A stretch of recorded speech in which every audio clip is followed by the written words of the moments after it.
back to my YouTube channel. Now today in this video we will talk about format of balance sheet of a company.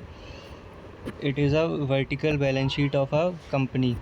The format of balance sheet किसके according बनती है? Schedule 3 part 1 of companies act 2013 के according किसके according बनती है? Prescribe होती है schedule 3 में।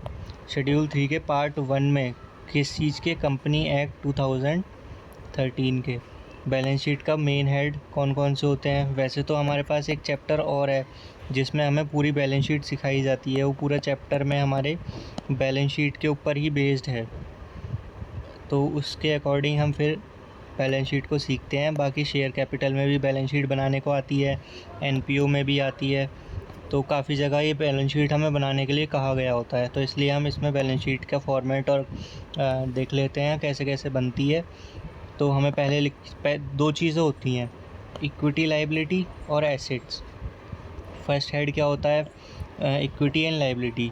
उसका सब हेड होता है share holder fund. Share holder fund में तीन चीज़ें आती हैं, शेयर कैपिटल, रिज़र्व एंड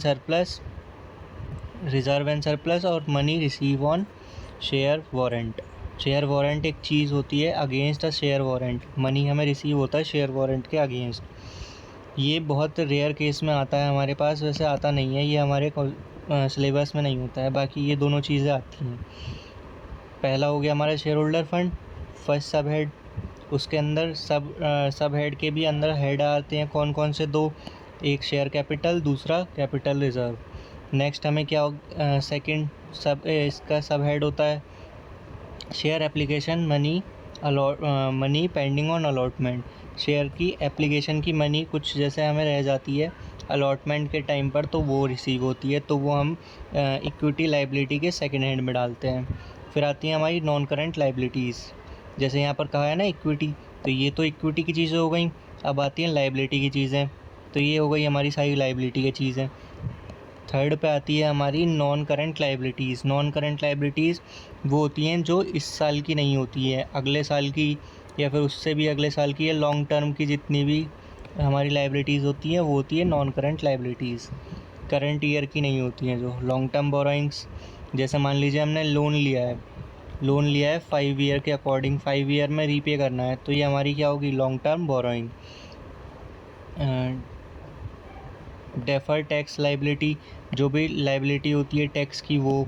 फिर long term other long term liability, loan के अलावा भी बहुत सारी चीज़ें होती हैं जो लायबिलिटी से डिबेंचर होते हैं। डिबेंचर एक हमारा चैप्टर भी है, वो हम आगे पढ़ेंगे, डिबेंचर वगैरह। और लॉन्ग टर्म प्रोविज़न्स भी होते हैं। प्रोविज़न किस चीज़ के लिए? जैसे डेप का हो गया, या फिर आपका प्रोविज़न फॉर डाउटफुल डेप्ट हो गया जो डेटर पे लगता है, तो ये भी होता है हमारी नॉन करंट लायबिलिटी में। फिर आती हैं आपकी करंट लायबिलिटी फोर्थ नंबर पर। करंट लायबिलिटी के 4 पॉइंट होते हैं, कौन कौन से? शॉर्ट टर्म बोरोइंग, जो बहुत शॉर्ट टर्म के लिए होते हैं, जैसे 1 साल, 6 महीना, 4 महीना, 3 महीना, 1 साल के अंडर जितने भी होती हैं वो होती हैं short term borrowings. Trade payable कुछ नहीं होता, सीधे सीधे क्रेडिटर्स को हम बोलते हैं ट्रेड पेबल। क्रेडिटर का दूसरा नाम होता है trade payables. Other current liabilities जो अदर होती हैं शॉर्ट टर्म से अलग। शॉर्ट टर्म प्रोविज़न भी होते हैं जो शॉर्ट टर्म प्रोविज़न होते हैं। फिर इसका ये हो जाता है टोटल, क्यों हो जाता है? क्योंकि हमारी इक्विटी भी हो गई, इक्विटी में ये दो चीज़ आ गई थी, और लायबिलिटी में ये वाली दो चीज़ आ गई थी, नॉन करंट लायबिलिटी और करंट लायबिलिटी। नेक्स्ट आता है हमारे पास एसेट। एसेट में फर्स्ट हेड क्या होता है? Non current asset. जो हमारी नॉन करंट एसेट होते हैं जो ज़्यादा लॉन्ग टर्म के लिए होते हैं, जैसे फिक्स एसेट में क्या क्या आता है? टेंजिबल एसेट, जिनको हम टच कर सकते हैं, फील कर सकते हैं, सी कर सकते हैं। इंटेंजिबल एसेट मतलब गुडविल हो गई, ट्रेडमार्क हो गया, ये सारी चीज़ें मैं यहाँ पर लिख देता हूँ। इंटेंजिबल में क्या क्या होता है आपका? गुडविल और ट्रेडमार्क और आपका बहुत सारी चीज़ें होती हैं, जैसे गुडविल, ट्रेडमार्क, वाटरमार्क होता है एक। ऐसी सारी चीज़ें जो होती हैं ये हमारी आती हैं इंटेंजिबल एसेट में। टेंजिबल एसेट में क्या होते हैं? जिनको हम टच कर सकते हैं और सीन कर सकते हैं, जैसे मशीनरी हो गई, प्लांट हो गए, इक्विपमेंट्स हो गए, ये सारी चीज़ें आती हैं आपकी करंट मतलब टेंजेबल में, जो हमें दिखती भी हैं और हम उसको फील भी कर सकते हैं। नेक्स्ट क्या है, working capital in progress. Working capital in progress का मतलब होता है कोई चीज़ है, जैसे मान लीजिए हमें बिल्डिंग बनाई है हमने एक, ठीक है, बिल्डिंग हमें बनानी है, तो अभी हमारा नीचे का स्ट्रक्चर बना है, ये ऊपर वाला पोर्शन जो है ये अभी बाकी है, ये प्रोसेस हो रही है अभी भी, तो इसको हम बोलेंगे कैपिटल इन प्रोसेस, क्योंकि बिल्डिंग जो है वो हमारी कैपिटल है एक टाइप से, तो उसको बोलते हैं capital in process. Capital in process भी हो गया। उसके बाद नेक्स्ट क्या दिया हुआ है हमें, tangible under development, intangible in under development, मतलब जैसे हमारा गुडविल है, गुडविल को हम कब कब रेस कर सकते हैं, या फिर वाटर मार्क है, वाटर मार्क के लिए कुछ लीगल परमिशन चाहिए होती हैं, तो वो हमें लेनी होती हैं, तो जिस टाइम वो प्रोसेस चल रहा होता है तो उस टाइम पर ये इंटेंजेबल एसेट जो होते हैं वो अंडर डेवलपमेंट होते हैं, क्योंकि अभी पूरे डेवलप नहीं होते हैं। सेकेंड हैंड क्या आता है, नॉन करंट इन्वेस्टमेंट, जितने भी नॉन करंट इन्वेस्टमेंट है वो सारी चीज़ें। डेफर्ड टैक्स एसेट, जितने भी डेफर्ड टैक्स एसेट है वो आ जाएंगे नेट वैल्यू के साथ। Long term loan and advances, अब मान लीजिए हमारे पास कोई लोन है लॉन्ग टर्म बेसिस पर, या फिर कोई एडवांस है, तो वो हमारे लिए एक तरीके का एसेट होता है, तो वो इसमें आता है नॉन करंट एसेट में। फिर आता है other non current asset, other जितने भी होते हैं वो सारे। करंट एसेट कौन से होते हैं, जो इसी साल के होते हैं या फिर 1 ईयर के अंडर होते हैं, तो होते हैं करंट इन्वेस्टमेंट, किसी चीज़ में इन्वेस्ट कराओ तो वो। इन्वेंट्री कुछ और नहीं होता है, इसका दूसरा नाम होता है हमारा स्टॉक। इन्वेंट्री को हम स्टॉक कहते हैं, जैसे यहाँ पर ट्रेड पेबल को क्या बोलते हैं हम, क्रेडिटर्स, वैसे ही स्टॉक को। और ट्रेड रिसीवेबल को क्या बोलते हैं, डेटर्स, जितने भी डेटर होते हैं हमारे। फिर आते हैं कैश एंड कैश इक्विवेलेंट, ये हमारा कैश और बैंक का बैलेंस आ जाता है।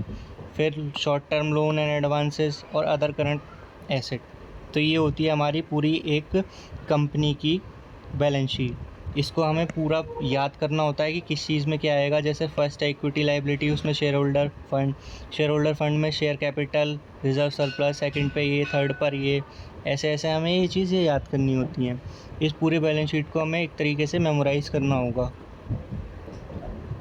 अब इसके बाद ये तो बैलेंस शीट हो गई, अब बैलेंस शीट की भी डिस्क्लोज़र होती है। अब डिस्क्लोज़र का क्या मतलब होता है, जैसे मान लीजिए शेयर कैपिटल है, शेयर कैपिटल में बहुत सारी चीज़ें आती हैं, जैसे कि शेयर कैपिटल दिया हुआ है हमें, इसमें हमारे पास क्या क्या आती हैं, ऑथोराइज्ड शेयर कैपिटल होती है, ऑथोराइज्ड कैपिटल। दूसरी क्या होती है, इशूड कैपिटल। तीसरी क्या होती है, सब्सक्राइब्ड कैपिटल। तीसरी होती है कॉल्ड अप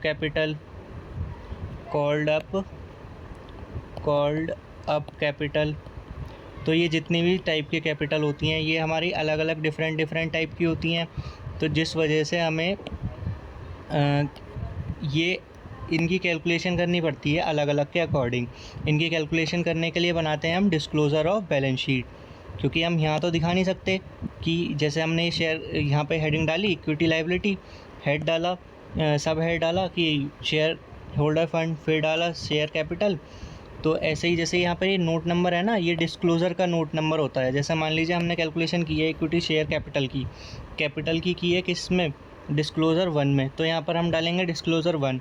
अब मान लीजिए हमारे पास नेक्स्ट क्वेश्चन में दिया हुआ था कि क्या कहते हैं हमारे कैश एंड कैश इक्विवेलेंट है, तो कैश एंड कैश इक्विवेलेंट की जो हमारी जैसे कैलकुलेशन करेंगे हम नोट नंबर में, तो नोट नंबर 2, तो ऐसे यहाँ पर नोट डलते हैं, क्योंकि बहुत से चीज़ें ऐसी होती हैं, जैसे रिजर्व एंड सरप्लस है। अब रिजर्व तो बहुत टाइप के होते हैं, सरप्लस भी बहुत टाइप के होते हैं, तो इसकी कैलकुलेशन कहाँ दिखाएंगे, डिस्क्लोज़र ऑफ बैलेंस शीट में, जिसको हम नोट नंबर या फिर फुट नोट भी बोलते हैं, वो देख लेते हैं हम लोग। यह है disclosure of capital, share capital in company balance sheet का डिस्क्लोज़र।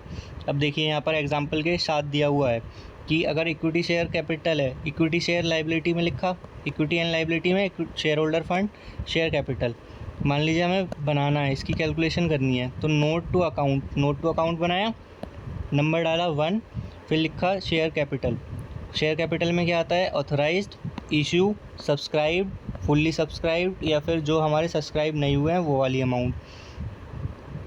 यहाँ पर हमें जैसे इक्विटी दिया है तो इक्विटी लिख लेंगे, प्रेफरेंस काट देंगे, जो भी चीज़ दी होगी, अगर दोनों दी होंगी तो दोनों लिख के यहाँ पर उनकी वैल्यू लिख के पर शेयर के अकॉर्डिंग मल्टीप्लाई करके यहाँ पर पूरी वैल्यू आएगी। इन दोनों को ऐड करके इनका टोटल कर लेंगे। फिर आते हैं इशूड की, हमने इशू कितने कर रहे हैं, वो भी सिमिलर ऐसी वे में होंगे। फिर आते हैं सब्सक्राइब। सब्सक्राइब का मतलब होता है कितना पब्लिक ने हमें पैसा दिया है, कि कितना पैसा हमसे, मतलब कितने शेयर हमारे सब्सक्राइब किए हैं। शेयर सब्सक्राइब वाली वैल्यू आती है यहाँ पे। तो जितने, अगर जैसे इक्विटी है तो इक्विटी, प्रेफरेंस है तो प्रेफरेंस, और अगर दोनों है तो दोनों की वैल्यू लिख के अभी ऐसे ही छोड़ देंगे। फिर नॉन, जब हमें नहीं मिले हैं, मान लीजिए हमें चाहिए थे 10,000 शेयर, इशू किए थे पब्लिक को, पब्लिक ने सब्सक्राइब किए हैं कुल 9,000 शेयर, तो जो 1,000 शेयर का गैप है ये हमारा नॉन रिसीवेबल है। तो नॉन रिसीवेबल वाली वैल्यू यहाँ कैलकुलेट होती है। कॉल सिनेरियर्स है तो वो माइनस हो जाएंगे। तो ऐसे होता है, ये होता है हमारा disclosure of balance sheet. Disclosure कुछ नहीं है, बस नोट्स टू अकाउंट बनाना होता है कि अथोराइज शेयर कैपिटल, ये सारी चीज़ें। तो अब इसके रिगार्डिंग कुछ क्वेश्चन देख लेते हैं हम लोग। ये एक क्वेश्चन है, इसमें क्या रखा है कि ये कोई limited picture limited, unique picture limited company होगी जिसने अथोराइज करे हैं शेयर कितने, 5 लाख के, जो कि बांटे हैं 20,000 में 5% प्रेफरेंस शेयर एंड 30,000 जो है इक्विटी शेयर हैं, 10 ऑफ ईच के। कंपनी ने जो इशू किए हैं प्रेफरेंस शेयर वो 10,000 हैं, इक्विटी शेयर 15,000 हैं। कॉल कैसे कैसे मेड है, application, allotment, first call, second call. Application equity की इतनी है और प्रेफरेंस की इतनी है, दोनों की अलग अलग है, तो दोनों को अलग अलग सॉल्व करेंगे। उसके बाद क्या रखा है कि जो सारे शेयर हैं वो फुल्ली सब्सक्राइब हैं। All the dues were received except the second call. Second call पर एक ट्रांजेक्शन यहाँ पर जो है हमारी है, क्या चीज़ है, सेकंड कॉल पर जो इक्विटी शेयर में 100 इक्विटी शेयर्स थे और 200 प्रेफरेंस शेयर्स थे, उन्होंने जो है सेकंड कॉल पे नहीं करी है। तो कॉल सिनेरियर्स वाला भी केस आ गया इसमें। जितनी भी हैं उसको हम क्या कहते हैं, जनरल एंट्री बनानी है और प्रिपेयर करना है कैश अकाउंट और बैलेंस शीट। कैश बुक या और बैलेंस शीट, कैश अकाउंट या फिर कैश बुक एक ही बात है। तो इसकी अब समरी देख लेते हैं। समरी क्या, ये तो आपको मैंने समझा ही दिया है। सॉल्व कर लेते हैं इसको। कैसे सॉल्व होगा ये, पहले की ट्रांजेक्शन तो हमारी सेम ही रहेंगी, सेकंड कॉल पर है हमारी जो भी कोई हमारी वो है एडजस्टमेंट, वो कहाँ पर है, सेकंड कॉल पर, तो सेकंड कॉल पर ही देखेंगे। बाकी सारी ट्रांजेक्शन ऐसी ही होंगी। डेट वगैरह में दी नहीं है तो ट्रांजेक्शन 1, बैंक अकाउंट डेबिट, हम पहले तो रिसीव करते हैं जितनी भी हमारे पास इक्विटी या फिर प्रेफरेंस आती है। 2, अब इसमें इक्विटी भी है प्रेफरेंस भी है, दोनों दिए हुए हैं, तो इसको कैसे सॉल्व कर, bank account debit to equity share application,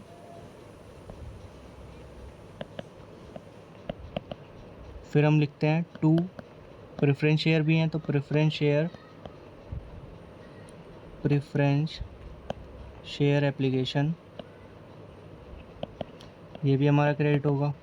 अब दोनों की जो टोटल अमाउंट होगी वो बैंक में जाएगी, क्योंकि अगर प्रेफरेंस शेयर की हम पास करते हैं एंट्री तो वो भी हम 2 के नाम से होती, तो इसलिए एक ही जगह हम कर लेंगे। कैसे कैसे होगी, एप्लीकेशन एक तो प्रेफरेंस शेयर वाली और एक इक्विटी। पहले इक्विटी वाली करते हैं, 200 तो 2 इंटू जितने हमने इशू किए हैं। कितने इशू किए हैं इक्विटी शेयर्स हमने,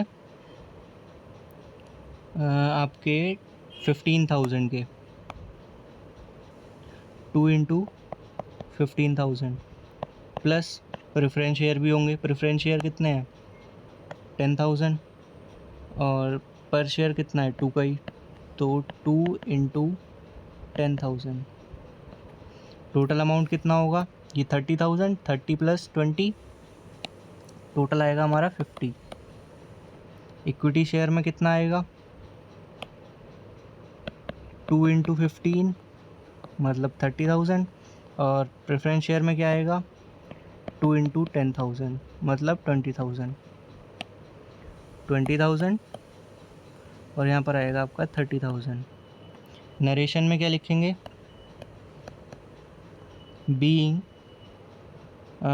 इक्विटी एंड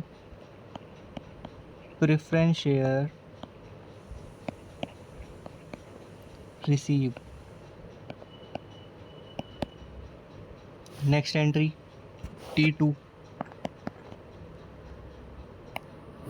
T2 में क्या करेंगे, इक्विटी शेयर एप्लीकेशन और preference share application debit to equity share capital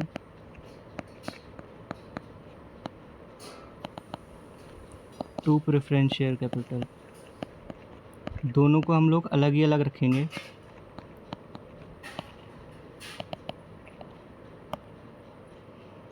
narration में क्या लिखेंगे, being equity and preference share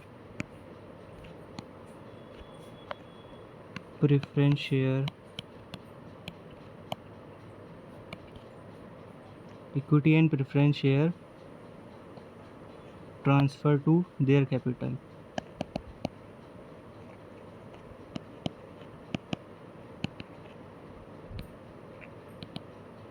respectively।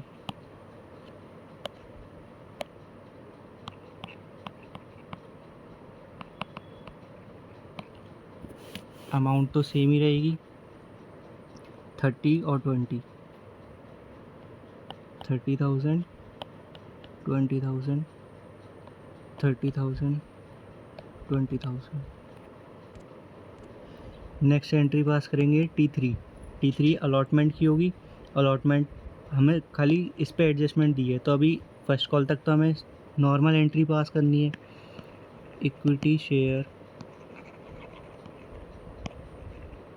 Equity share allotment debit और preference share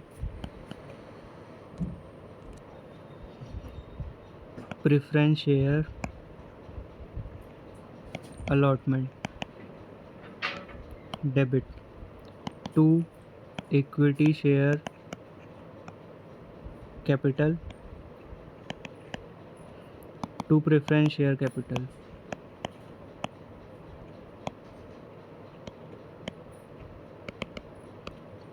being equity and preference share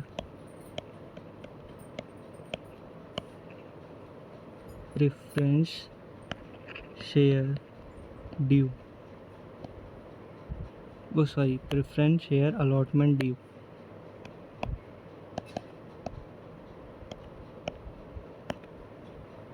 amount according जितनी भी जिसकी होगी,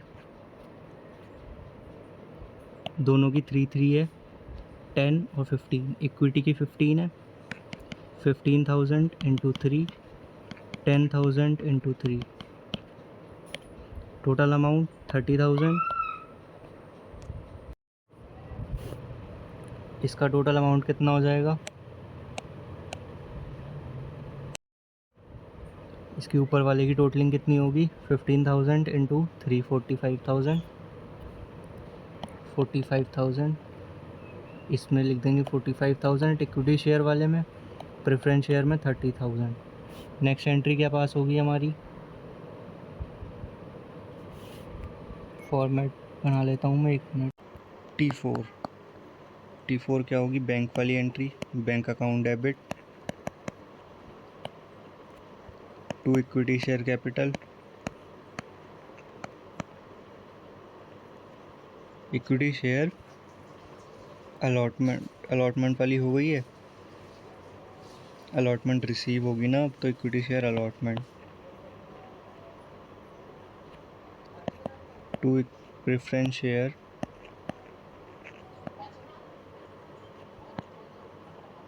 allotment. Narration आएगी being allotment receive.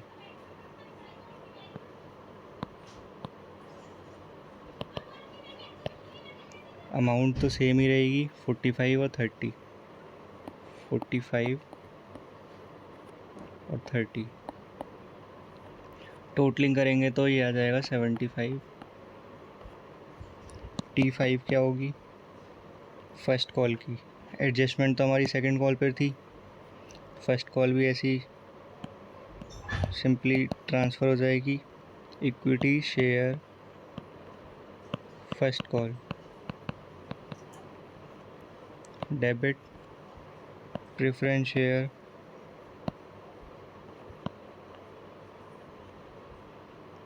First call, debit to equity share capital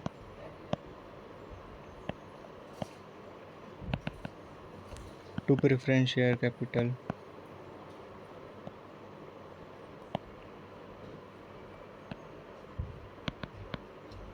narration में आएगा being first call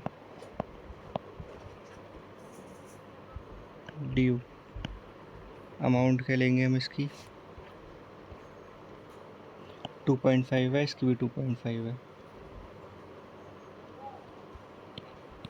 2.5 into shares कितने थे फर्स्ट वाले के 15, मतलब इक्विटी के 15, प्रेफरेंस के 10।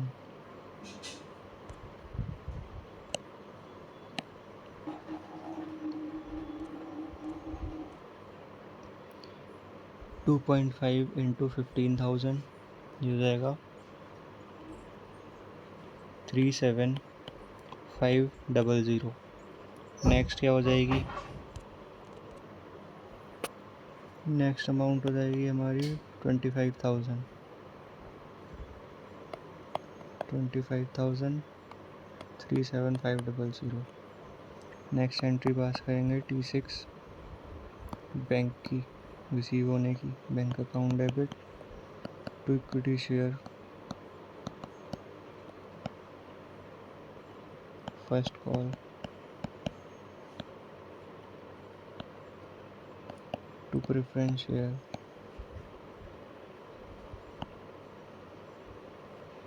First call.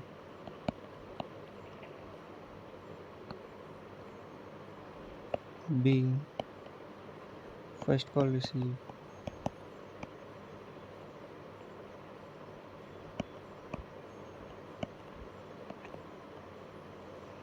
अमाउंट तो सेम ही रहेगी 37,500, 25,000। 25,000 प्लस 37,500, 62,500। नेक्स्ट एंट्री पास करेंगे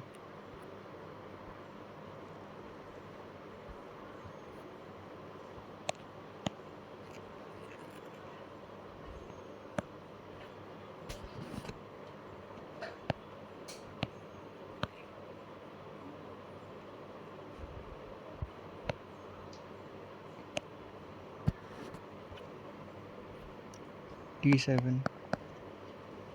T7 में क्या होगा, first call sorry second call, entry pass करेंगे हम लोग equity share capital,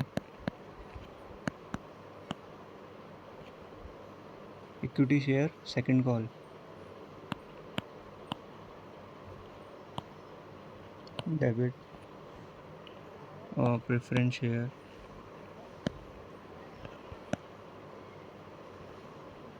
second call, debit to equity share. एक मिनट, इसको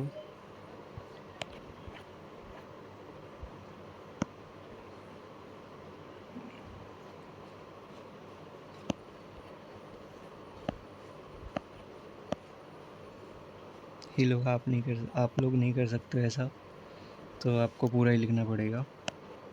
इक्विटी शेयर कैपिटल हो गया, अमाउंट क्या आ जाएगी इसकी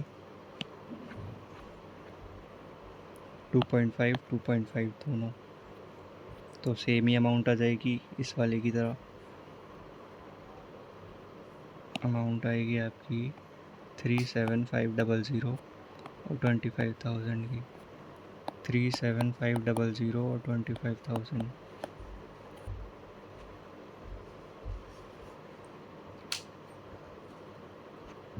नरेशन आएगी being, second call due, T8। T8 में हम लोग कैसे करेंगे, हमारी कॉल सिनेरियर्स है, कॉल सिनेरियर्स को कैसे डिनोट करेंगे, call सिनेरियर्स debit,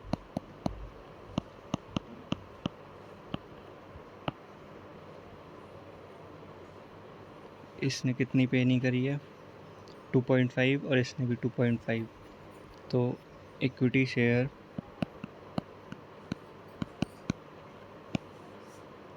second call, next भी ऐसे लिखेंगे, टू प्रेफरेंस शेयर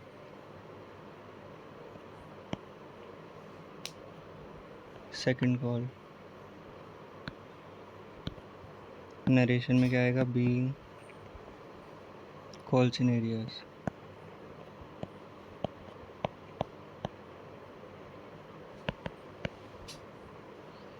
अमाउंट क्या लिखेंगे अब इसकी 2.5, इसकी है 2.5 पर शेयर इसका है, इनटू इसके कितने शेयर्स थे, इक्विटी शेयर में 100 थे, प्रेफरेंस शेयर में 200 थे, इक्विटी शेयर में 100, प्रेफरेंस वाले में 200, कैलकुलेट कर लेंगे, 2.5 इंटू 200 500 हो गई, सॉरी 500, और 2.5 इंटू 10 250, टोटल हो गया हमारा 750। तो ये था पूरा हमारा कॉल्स इन एडवांस का एक क्वेश्चन। इसमें हमारे पास दोनों चीज़ें दी हुई थी, कॉल्स इन एरियर्स भी और कॉल्स इन एडवांस भी। ऐसा सिमिलर क्वेश्चन हमने पहले भी किया था एक बार। अब इसमें क्या रखा है कि एंट्री के साथ साथ जो है हमें नेक्स्ट क्या करना है, प्रिपेयर करना है हमें कैश अकाउंट या फिर कैश बुक और बैलेंस शीट। एंट्रीज तो हमने पास कर ली है, अब बनाएंगे हम इसमें cash book. Cash book, cash book कैसे बनती है, फॉर्मेट क्या होता है, आपने क्लास 11th में पढ़ा होगा, पर्टिकुलर्स, अमाउंट, पर्टिकुलर्स और आपका अमाउंट। अगर डेट दी होती है तो डेट का कॉलम भी बनता है। अभी हमें डेट गिवन नहीं है इसलिए हमने बनाया नहीं है।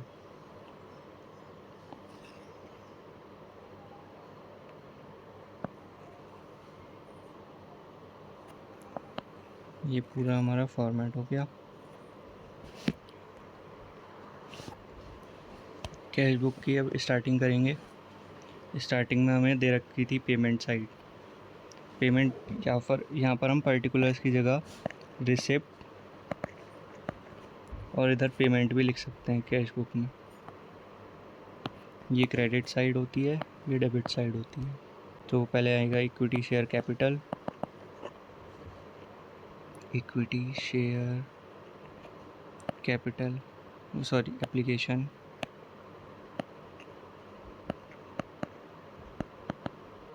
फिर प्रेफरेंस की भी आएगी, प्रेफरेंस शेयर एप्लीकेशन,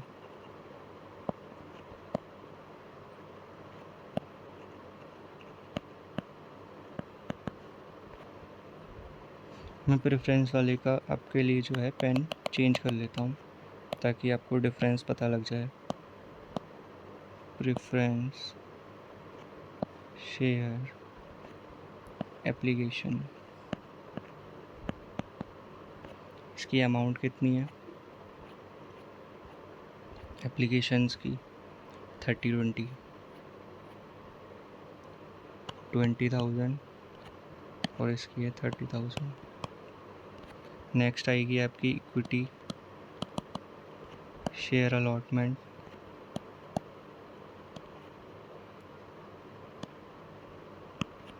और यहाँ पर आएगा preference share allotment.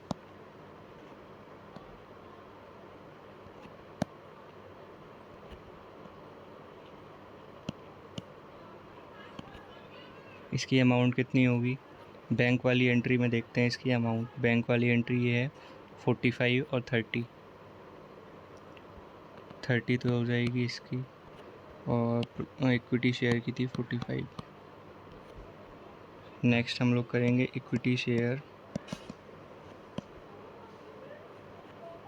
First call, फिर लिखेंगे preference share first call, preference share first call. Amount इनकी बैंक वाली एंट्री में आती है 37500 और 25,000 और 37500। नेक्स्ट एंट्री आएगी equity share capital, sorry equity share second call,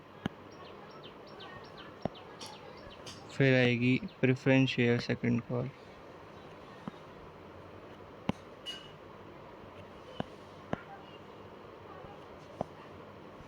इसकी अमाउंट कितनी होगी, इसकी अमाउंट होगी हमारी इक्विटी वाले की कितनी थी, 37500 की थी, लेकिन इसमें से हमारी जो होगी वो लेस होगी। क्या होगा, कॉल्सन एरियस वाली लेस होगी ना अमाउंट हमारी। तो 37500 माइनस 250, तो अमाउंट जो आएगी हमारी आएगी 37250 की, 37250 की। ऐसे ही हम सेकंड कॉल की जो प्रेफरेंस शेयर की है वो करेंगे। 25,000 की थी, उसमें से लेस करेंगे हम 500, तो वो हो जाएगा 24,500।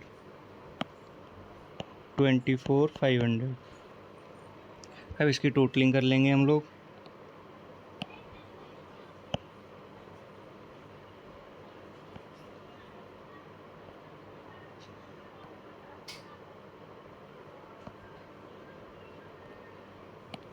टोटलिंग में क्या आएगा,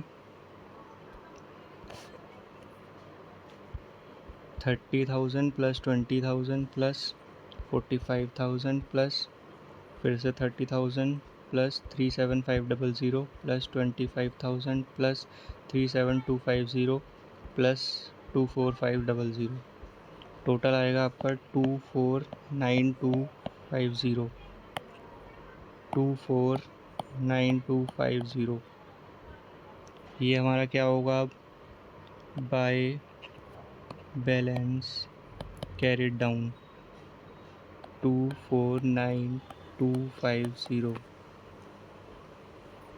अब हमें बनानी है बैलेंस शीट।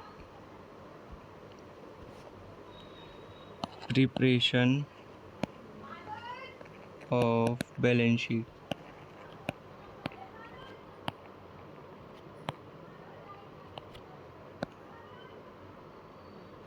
बैलेंस शीट मैंने आपको अभी पिछले वीडियो में बताया था कि कैसे प्रिपेयर होती है, सॉरी इसी वीडियो में बताया था मैंने आपको कि बैलेंस शीट कैसे प्रिपेयर होती है। पहले पूरा फॉर्मेट बना लेंगे हम लोग।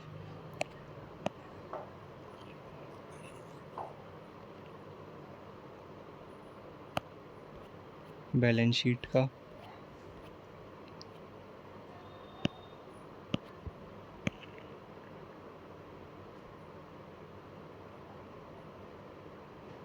ये हमारा फॉर्मेट हो गया बैलेंस शीट का।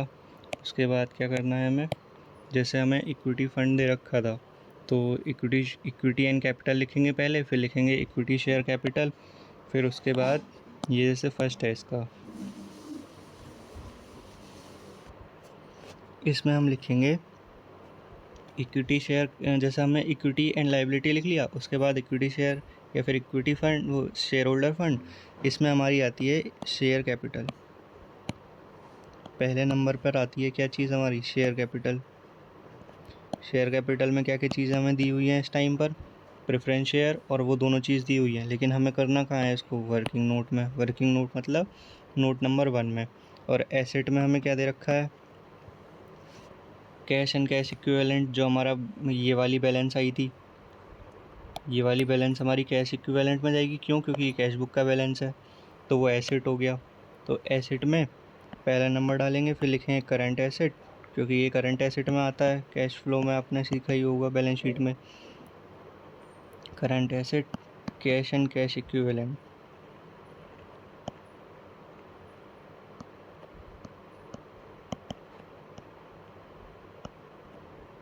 यहाँ पर आ जाएगा working note number 2।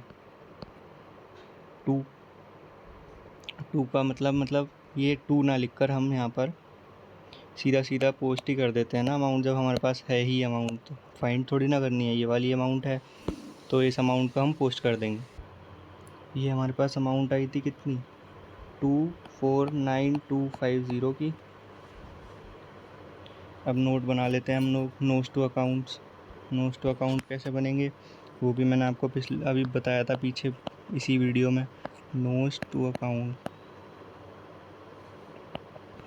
Note number 1। Note number 1 कैसे होगा, इसमें हमें शेयर कैपिटल निकालना है। तो हम यहाँ पर डालेंगे first number, share capital. Share capital में क्या क्या आता है, authorise share capital, authorised share capital या फिर ऑथराइज्ड कैपिटल। ऑथराइज्ड कैपिटल में हमें क्वेश्चन में दी हुई थी, कितनी दी हुई थी ऑथराइज्ड कैपिटल।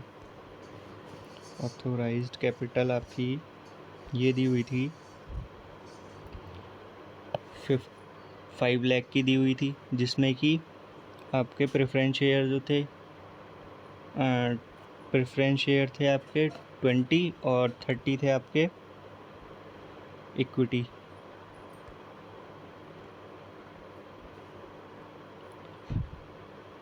तो फिर हम लोग इसको नोट्स टू अकाउंट में कैसे लिखेंगे, एक पहले इक्विटी कितने थे, 30,000 थे equity shares,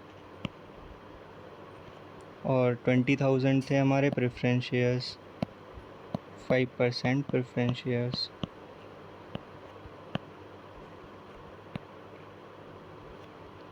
at ₹10 each, at ₹10 each. इसका अमाउंट कितना होगा आपका, 3 लाख।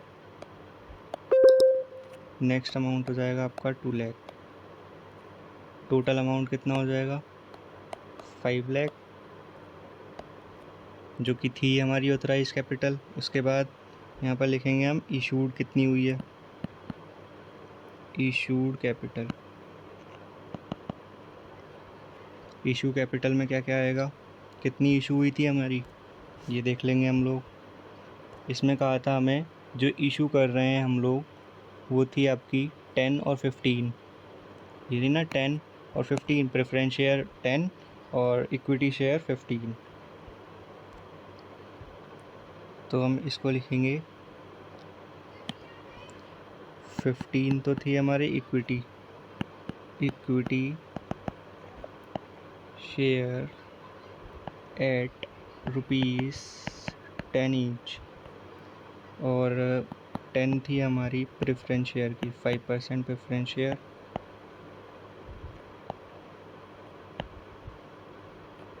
Eight ₹10 each.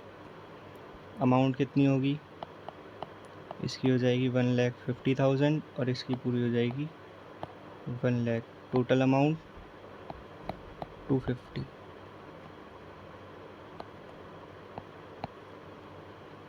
नेक्स्ट क्या आती है हमारी, सब्सक्राइब कैपिटल। यहाँ पर लिखेंगे हम subscribe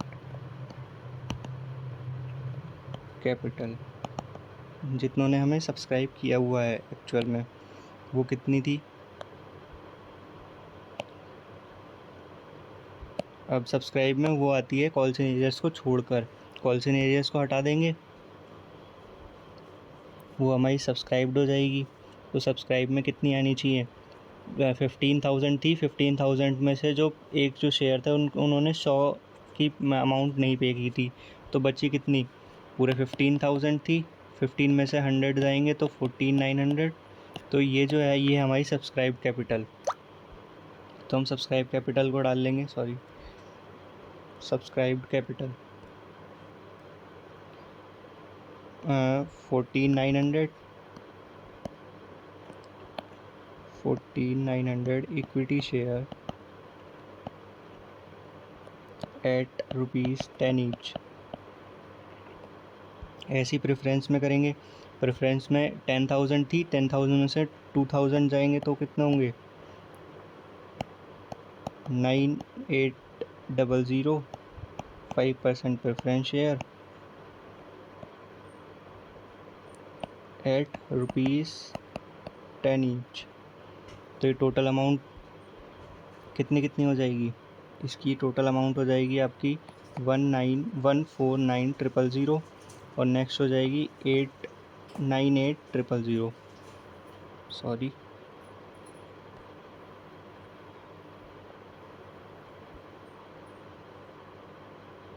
total amount 247,000।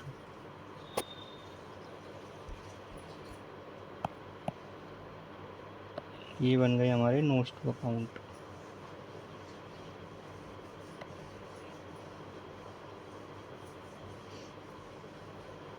First note में आना था, जो हमारी वैल्यू आ चुकी है, ये वाली आ गई है। अब इसके बाद क्या करना था? ये तो हमारी सब्सक्राइब वाली आ गई। अब अनसब्सक्राइब वाली भी लेंगे। तो एक तरीके से हम इसमें से पूरी लेते हैं, लेकिन सब्सक्राइब और अनसब्सक्राइब दोनों को अलग अलग दिखाते हैं। तो अनसब्सक्राइब के लिए हमें क्या करना पड़ेगा? अनसब्सक्राइब के लिए हमें एक फॉर्मेट और बनाना पड़ेगा। यहाँ पर लिखेंगे सब्सक्राइब्ड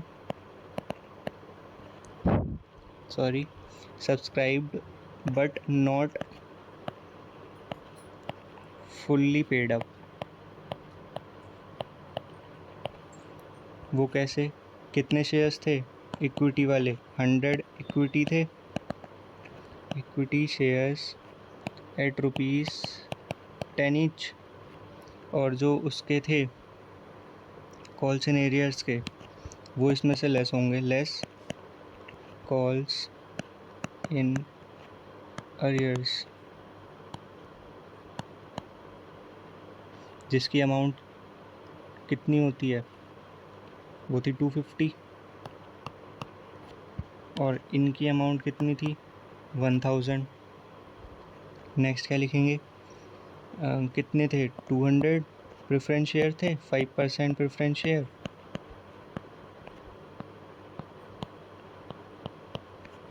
एट ₹10 ईच। इसमें से लेस होंगे कॉल्स इन एरियर्स, इसके वाले कॉल्स इन एरियर्स। अमाउंट कितना था? 500 का था उनका। इसका अमाउंट कितना होगा? 2,000।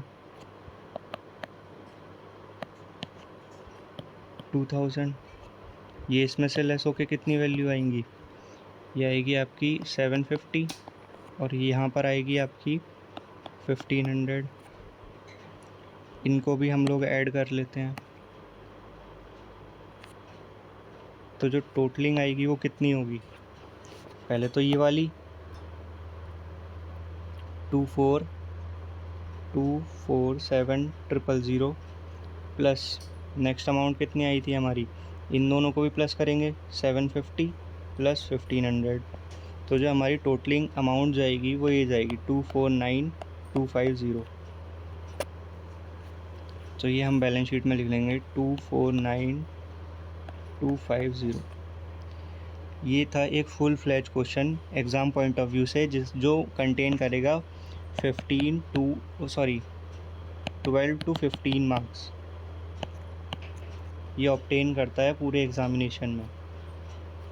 इसमें मैंने आपको क्या क्या बताया एक बार और देख लेते हैं हम लोग। 2 केसेस थे, इक्विटी की भी करनी थी, प्रेफरेंस की भी करनी थी। पहले हमने एंट्री पास कर ली सबकी, एप्लीकेशन की हो गई, उसकी अलॉटमेंट की हो गई, फिर ये फर्स्ट कॉल की हो गई, ये सेकंड कॉल की हो गई, और एरियर्स भी दिखा दिए थे हमने बाद में कि इतने एरियर्स थे। उसके बाद हमने बनाया कैश बुक। कैश बुक कैसे बनता है? रिसिप्ट और पेमेंट इधर आती हैं, या फिर हम पर्टिकुलर भी लिख सकते हैं, कोई दिक्कत नहीं आएगी। रिसिप्ट पेमेंट इधर आ गया, जितने भी हमारे रिसीव हुए थे वो इधर, और जो बैलेंसिंग बचेगी वो हमारी एक तरीके से पेमेंट हो जाएगी। नेक्स्ट हमने बनाए preparation of balance sheet. Balance sheet बनाई।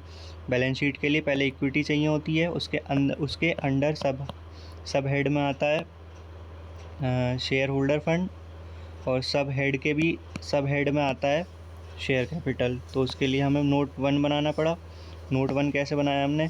शेयर कैपिटल, ऑथराइज कैपिटल कितनी थी हमारी, जो हमने क्वेश्चन में दी हुई थी। उसके बाद इशूड कितनी हुई, वो दी थी। फिर सब्सक्राइब कितनी हुई वो, फिर जो अनसब्सक्राइब रह गई फिर उसकी भी कैलकुलेशन की। उन सब की टोटलिंग करके जो हमारी वैल्यू आएगी ये हमारी बैलेंस शीट में पास हो जाएगी। कैश एंड कैश इक्विवेलेंट इस बार इसलिए आया क्योंकि इसमें कैश बुक बनी हुई थी, तो ये पेमेंट था, तो इसलिए एसेट साइड में कैश एंड कैश इक्विवेलेंट के साइड में लिख के हमने कैश बुक का बैलेंसिंग इधर पोस्ट कर दिया। So that is for today guys. Please subscribe to my YouTube channel for more interesting videos.